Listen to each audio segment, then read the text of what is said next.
Exaltado e engrandecido seja o Deus de Abraão, o Deus de Isaque e o Deus de Jacó. Colossenses capítulo 1. Colossenses capítulo 1. Esse nós não projetamos. É necessário então abrirmos o nosso texto.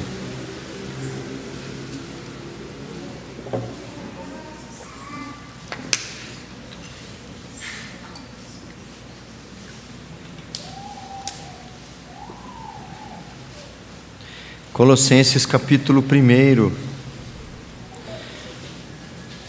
Estamos caminhando nas epístolas da prisão, as 4 cartas que o apóstolo Paulo escreve, estando no calabouço romano. Já percorremos a carta aos Efésios, a carta aos Filipenses, e agora estamos caminhando nesta carta aos Colossenses, e o Senhor permitir, depois de Colossenses, vamos então para a última, a epístola a Filemon. Então, Colossenses capítulo 1, do versículo 15 ao versículo 20, assim diz o texto: Este é a imagem do Deus invisível, o primogênito de toda a criação, pois nele foram criadas todas as coisas, nos céus e sobre a terra, as visíveis e as invisíveis, sejam tronos, sejam soberanias, quer principados, quer potestades. Tudo foi criado por meio dele e para ele. Ele é antes de todas as coisas, nele tudo subsiste. O 18, vamos juntos. Ele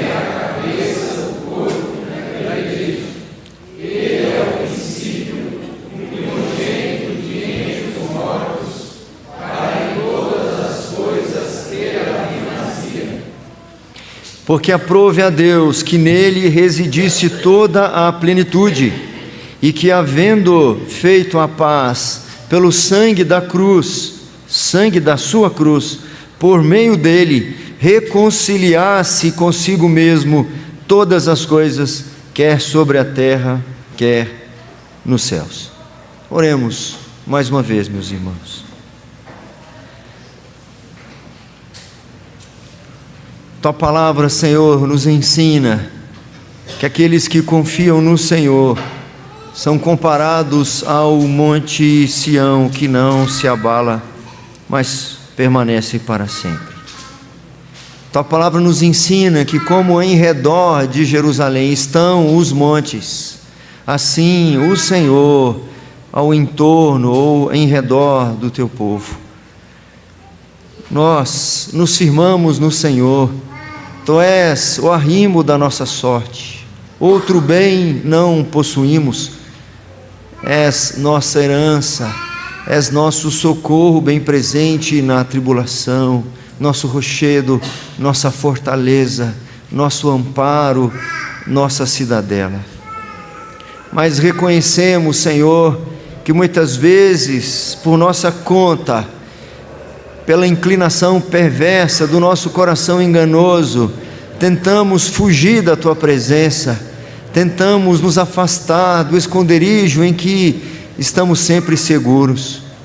Por isso, Senhor, apelamos a Ti nesta hora, que por meio da Tua palavra, leve-nos à Tua presença, mantenha os nossos pés nos Teus caminhos.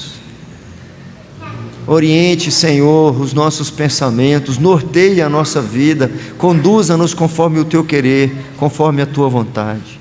Por isso nós carecemos, Senhor, de ouvir a Tua voz, de receber do Senhor a porção que a nossa alma carece, ó Deus. Em nome de Jesus, fala com a noiva do Cordeiro, instrua-nos nesta hora, que Teu Espírito Santo ilumine nossa mente, nosso coração, que nada nos impeça de reconhecer, de nos alimentar, de apreender e de praticar a Tua palavra. Em nome e por amor de Jesus. Amém. Como mencionei hoje e praticamente todos os domingos anteriores, nós precisamos ler sempre estas cartas, tendo em vista o contexto em que elas foram escritas e no contexto aonde elas estavam inseridas.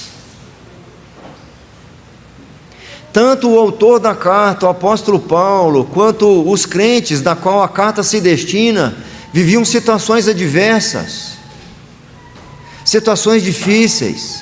Enfim, eles viviam neste mundo.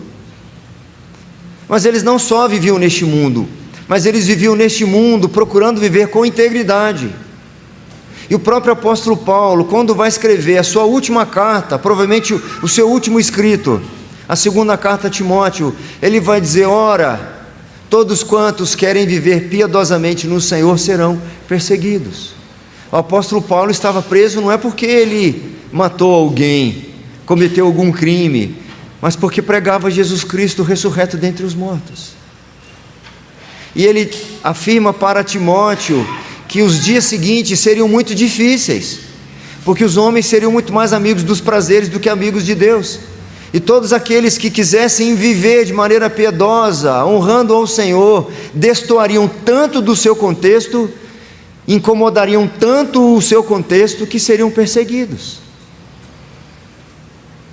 Lá em Atos, quando os primeiros cristãos chegaram nessa mesma região aqui da Galácia, na região de Filipos, Tessalônica e Colossos, a reação de muitos que, ao se depararem com esses primeiros cristãos, eles disseram: aqueles que transtornaram o mundo chegaram também aqui. Ou seja, a percepção que se tinha desses homens e mulheres que procuravam agradar ao Senhor não era uma coisa boa. Eles não eram bem recebidos em todos os lugares. E esta igreja vivia a hostilidade do seu contexto. Com toda certeza viviam a hostilidade da própria família, que não entendiam por que eles deixavam de adorar o imperador para agora adorar um tal de Cristo que morreu. Ora, César é vitorioso, é conquistador, comanda legiões. Eles adoram agora um sujeito que se entregou, que perdeu, um derrotado. Possivelmente, mais do que possivelmente, provavelmente muitos familiares não entendiam por que agora eles abraçaram essa nova fé. E o interessante é que, além dessa hostilidade do próprio contexto pagão, tem um contexto de falso cristianismo, porque haviam falsos mestres que se adentravam entre eles, entre outras coisas, ensinavam que eles deviam adorar anjos. E é com isso em mente que o apóstolo Paulo, em vários momentos da carta, e nesse aqui em particular, diz qual deve ser a fonte da nossa fé, a razão do nosso viver, o alvo único da nossa motivação, o sentido da nossa existência. E eu preciso repetir isso porque o apóstolo Paulo faz isso na carta. Ele começa a carta dizendo para os irmãos: eu acabei de ouvir de Epáfras, o pastor de vocês, que trouxe notícias maravilhosas de vocês, como que vocês estão aí com uma fé firmada em Cristo Jesus. Ele vai dizer lá no versículo 4: desde que ouvimos da vossa fé em Cristo Jesus, eu tenho rendido graças ao Senhor por conta disso. Eu tenho rendido graças ao Senhor porque eu ouvi também de Epáfras o amor que vocês nutrem uns pelos outros. Eu rendo graças ao Senhor insistentemente pela esperança preservada nos céus, porque vocês vivem este mundo, mas com os olhos na eternidade. E é por isso, com esta fé, com este amor uns pelos outros, com esta esperança na eternidade, que vocês estão indo muito bem. E aí ele encerra a sua ação de graças no final do versículo 5, dizendo: da qual antes ouvistes pela palavra da verdade do Evangelho. Uma igreja que estava indo muito bem, que tinha a sua verticalidade bem ligada na relação com Cristo, na sua fé, na sua esperança preservada, e também no seu relacionamento horizontal com seus irmãos.